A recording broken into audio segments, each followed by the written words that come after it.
चाहते सुन मोर प्यार के प्यास बुझा देना, प्यार के प्यास बुझा देना ओ, प्यार के प्यास बुझा देना ओ, प्यार के प्यास बुझा देना ओ,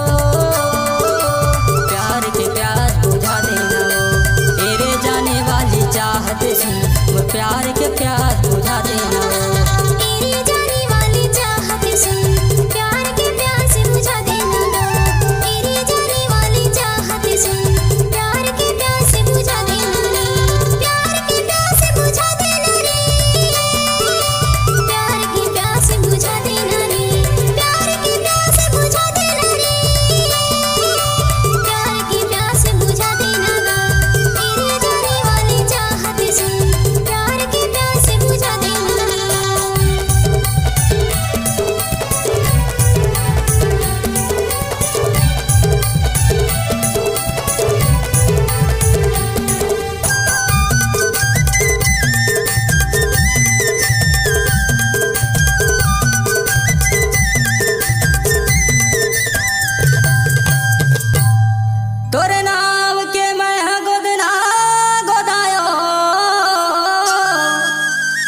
गोदना गोदा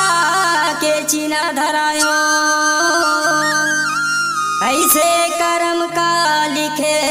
विधाता, गोदना लाजू के काले बनायो, गोदना लाजू के काले बनायो। तेरे जाने वाली चाहते सुन मोर प्यार के प्यास बुझा देना ओ, तेरे जाने वाली चाहते सुन मोर प्यार के प्यास